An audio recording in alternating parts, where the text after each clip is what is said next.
ဒီနေ့ဒီနေရာကိုလာရောက်လာကြတဲ့တက္ကမအပေါင်းသူတော်ကောင်းတို့အားလုံးမင်္ဂလာပါ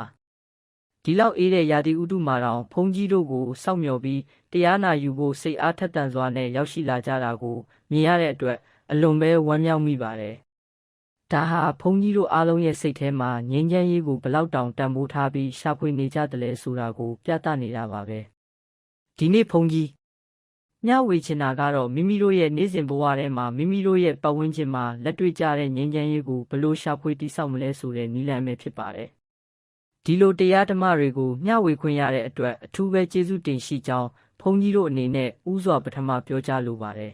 ။အနည်းငယ်စဉ်းစားကြည့်ပါ။အဲ့ဒီလိုနေ့စဉ်ကြုံတွေ့ရတဲ့စိန်ခေါ်မှုတွေကိုကျော်လွှားနိုင်ဖို့အတွက်ဘုန်းကြီးတို့ဟာကိုယ့်ရဲ့စိတ်ကဘယ်လိုအလုပ်လုပ်တယ်ဆိုတာကိုအရင်ဆုံးနားလည်ဖို့လိုအပ်ပါတယ်။ဒါကပဲဘုန်းကြီးတို့ရဲ့စက်ရုပ်လိုဖြစ်နေတဲ့ဘဝအကြောင်းကိုဆက်ပြီးဆွေးနွေးသွားမှာဖြစ်ပါတယ်။ဘုန်းကြီးတို့ဟာသတိတရားလက်လွတ်ပြီးနေထိုင်တဲ့အခါမှာစက်ရုပ်တရုပ်လိုပဲဖြစ်နေပါတယ်။အစားစားတာအလုပ်လုပ်တာလမ်းလျှောက်တာအစရှိတဲ့နေ့စဉ်လုပ်ငန်းဆောင်တာတွေကိုအသိစိတ်ကင်းမဲ့စွာနဲ့အလေးကျင့်တိုင်းပဲလှုပ်ဆောင်နေကြပါတယ်။တကယ်အသိတရားနဲ့ပြစ္ဆုတ်ပံတဲ့မှာနေထိုင်ခြင်းမရှိပါဘူး။သတိတရားမရှိရင်ဘုန်းကြီးတို့ဟာပတ်စံတွေရုပ်ဝတ္ထုပစ္စည်းတွေရဲ့ကျွန်းတပွဲဖြစ်နေပြီးအဲ့ဒီပြင်ပအရာတွေကထိန်းချုပ်ထားတဲ့စက်ရုပ်ခတွေနဲ့တူပါတယ်။ကိုယ့်ရဲ့အတွင်းစိတ်ကိုသတိထားဖို့လုံးဝမေ့နေပါကြတယ်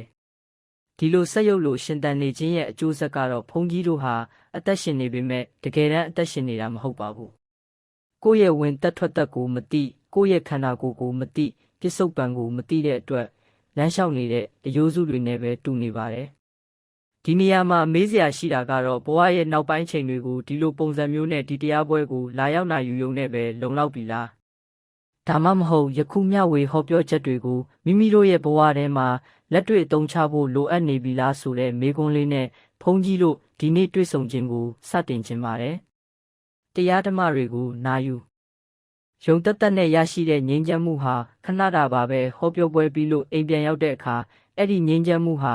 လေနဲ့အတူလွင့်ပါသွားတတ်ပါတယ်တကယ်တမ်းတည်တံ့ခိုင်မြဲတဲ့ငြိမ်းချမ်းရေးကိုရချင်တယ်ဆိုရင်တော့နေ့စဉ်ဘဝမှာလက်တွေ့ကျင့်ကြံအားထုတ်မှုကနေပဲရနိုင်မှာဖြစ်ပါတယ်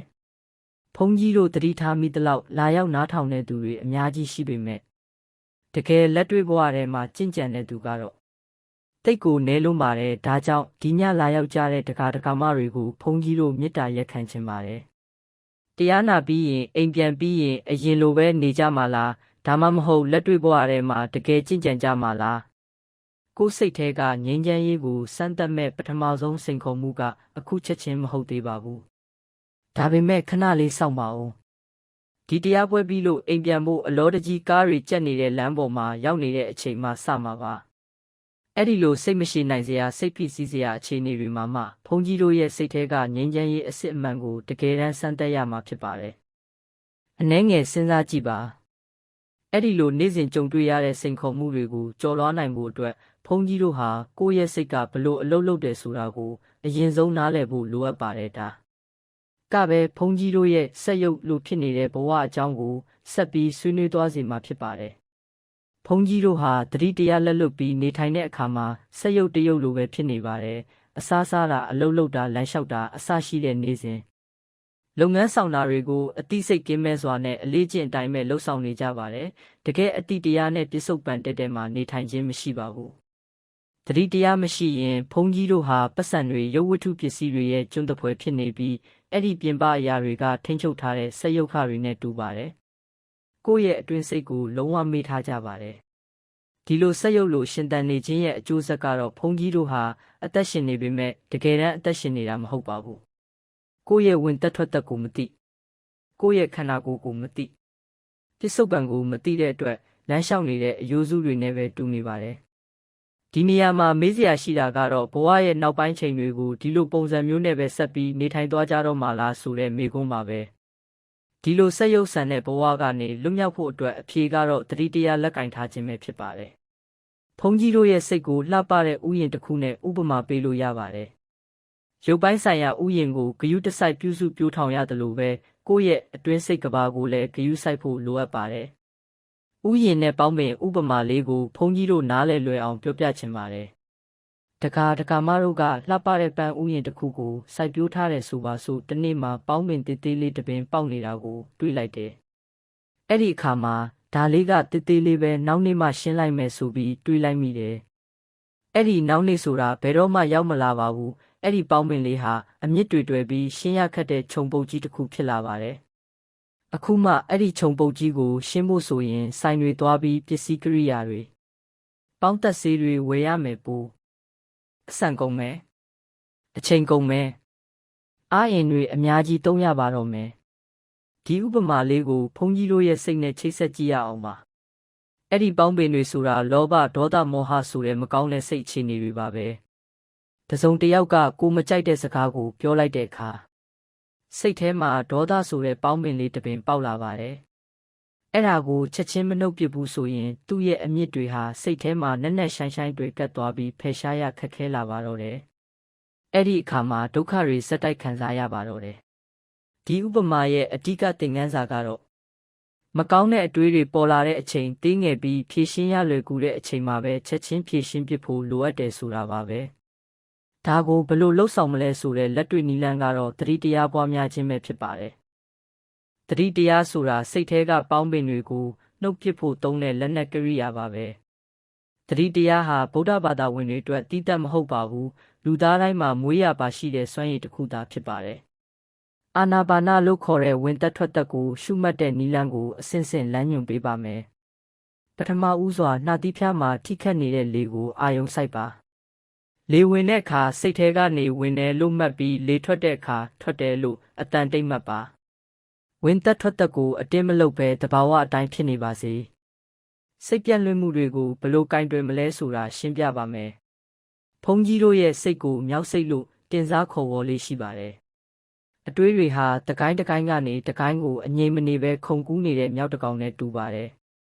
ဒီလေ့ကျင့်ခန်းကအဲ့ဒီမြောက်ကိုတက်ပစ်ဖို့မဟုတ်ပါဘူးညင်ညင်တတာနဲ့ပြစ္ဆုတ်ပန်တက်တဲ့စီကိုပြန်ခေါ်လာဖို့ပါပဲအတွေးတစ်ခုပေါ်လာတဲ့အခါအဲ့ဒီအတွေးနောက်ကိုလိုက်မသွားပဲတွေးနေတယ်လို့စိတ်ထဲကနေအတိမတ်ပြုပြီးဝင်သက်ထွက်သက်စီကိုအာယုံပြန်ဆိုင်ပါအတန်တစ်ခုခုကြားတဲ့အခါမှာလဲကြားတယ်လို့အတိမတ်ပြုပြီးဝင်သက်ထွက်သက်စီကိုပြန်လာပါခန္ဓာကိုယ်မှာအနာကျင်ကြိုက်ခဲမှုလိုမျိုးဝေဒနာတစ်ခုခုခံစားရရင်နာတယ်လို့အတိမတ်ပြုပြီးဝင်သက်ထွက်သက်စီကိုပြန်လာပါဘုန်းကြီးတို့ရဲ့စိတ်ဟာဘလောက်အလွယ်တကူအာယုံပြန့်လွင့်တက်လဲဆိုတာကြည့်ပါပတ်ဝန်းကျင်မှာတစ်ခုခုလှုပ်ရှားလိုက်တာနဲ့အာယုံကအဲ့ဒီနောက်ကိုချက်ချင်းပါသွားပြီးကိုလုံနေတဲ့အလုပ်ကိုမေ့သွားတတ်ပါတယ်ဒီလေ့ကျင့်ခန်းရဲ့ရည်ရွယ်ချက်ဟာအတွေးတွေကိုဖယ်ရှားပစ်ဖို့မဟုတ်ပါဘူးစိတ်ကိုပြစ္ဆုတ်ပန်တက်တဲ့စီတို့အချိန်ချင်းခါပြန်ခေါ်လာနိုင်အောင်လေ့ကျင့်ပေးဖို့သာဖြစ်ပါတယ်ဒီလေ့ကျင့်မှုဟာနေ့စဉ်ဘဝကိုပိုမိုငြိမ်းချမ်းစွာဖြတ်သန်းနိုင်ဖို့အတွက်အခြေခံအုတ်မြစ်ပဲဖြစ်ပါတယ်သတိတရားဆိုတာတရားထိုင်တဲ့အချိန်မှာပဲလုပ်ရမှာမဟုတ်ပဲနေ့စဉ်လုပ်ငန်းဆောင်တာတိုင်းမှာထည့်သွင်းကျင့်ကြံရမယ်အရေးအသွေးတစ်ခုဖြစ်ပါတယ်ဒီအလေးအကျင့်တွေရဲ့အဓိကတော့ချက်ကတော့အရှိန်လျှော့ဖို့နဲ့တစ်ခုချင်းစီကိုစိတ်နှစ်ပြီးလုပ်ဖို့ပါပဲဘယ်သူမှဘုန်းကြီးတို့ကိုလိုက်မဖမ်းပါဘူးအရာကိုအလင်းစလိုလုပ်တဲ့အခါပြဿနာတွေအမှားတွေဖြစ်လာတတ်ပါတယ်တစ်ချိန်မှာအလုပ်တစ်ခုလေးလုပ်ခြင်းအလုပ်များစွာကိုတပြိုင်နက်တည်းလုပ်တဲ့အကျင့်ကိုစွန့်လွတ်လိုက်ပါအစားနေတဲ့အချိန်မှာစားတာတစ်ခုလေးကိုပဲအာယုံစိုက်ပါရေတောက်နေတဲ့အချိန်မှာတောက်တာတစ်ခုလေးကိုပဲအာယုံစိုက်ပါဒါဟာစိတ်ကိုတည်ငြိမ်စေပြီးပြန့်လွင့်ခြင်းမှာကာကွယ်ပေးပါတယ်မနက်ခင်းအလေးကျင့်ဒီမနက်ခင်းအလေးကျင့်ကအလွန်စွမ်းအားကြီးပါတယ်မနက်အိယာနိုးချင်းမှာကိုယ့်ရဲ့ချစ်သူဖြစ်တဲ့ဖုန်းကိုလုံးဝမကင်ပါနဲ့စက္ကူနဲ့ဘောပင်တစ်ချောင်းကိုယူပြီးဒီနေ့ဟာငါအတွက်ငြိမ်းချမ်းတဲ့နေ့တစ်နေ့ဖြစ်စေရမည်ဆိုတဲ့စာကြောင်းကိုချရေးပါအဆင့်3ဆင့်လှုပ်ဆောင်ပါရေးချပါစိတ်ထဲကနေဖတ်ပါပြီးရင်စัจ java လာကြီးကိုအတန်ထွက်ပြီးကြေညာလိုက်ပါဘာကြောင့်လဲဆိုတော့ဘုန်းကြီးတို့ရဲ့စိတ်ဟာလွတ်နေရင်မကောင်းတဲ့အမိုက်တရိုက်တွေးတွေကိုအလိုလိုကောက်ယူပြီးတစ်ခုတွေးနေတတ်ပါတယ်ဒီလိုလှုပ်ခြင်းအဖြစ်စိတ်ကိုအဲ့ဒီအမိုက်တွေမကောက်ခင်အပြုသဘောဆောင်တဲ့အလုပ်တစ်ခုကိုပေးလိုက်တာနဲ့တူပါတယ်ညနေပိုင်းရောက်ရင်ပြန်လဲသုံးသက်ခြင်းဒီညနေပိုင်းအလေးအကျင့်ကိုလည်းလှုပ်ဆောင်ပါအိယာမဝင်ခင်တနာရီအလိုမှာဖုန်းနဲ့ဝေးရမှာထိုင်ပြီးဝင်သက်ထွက်သက်ကိုရှုမှတ်ပါတနေ့တာလုံးကိုရုပ်ရှင်တကားလိုပြန်ကြည့်ပါအကယ်၍တစုံတစ်ယောက်ကိုစိတ်ထိခိုက်အောင်လုပ်မိခဲ့တယ်ဆိုရင်မာနကိုပေးဖယ်ပြီးဖုံးဆက်၍ဖြစ်စေစာပိုး၍ဖြစ်စေတောင်းပန်ပါနောက်ဆုံးအနေနဲ့ကိုခွင့်လွှတ်ပါ ကို့မှာပြောင်းလဲဖို့အခွင့်အရေးရှိတယ်ဆိုတာကိုလက်ခံပြီးနောင်တတွေကိုစွန့်လွတ်လိုက်ပါဒါဟာကိုတကယ်ချစ်တဲ့နီလန်းပါပဲဒီတူးချင်းစီရဲ့အလေးအကျင့်တွေကကဘာကြီးပုံမှာစုပေါင်းအကျိုးသက်ရောက်မှုတွေရှိလာမှာဖြစ်ပါတယ်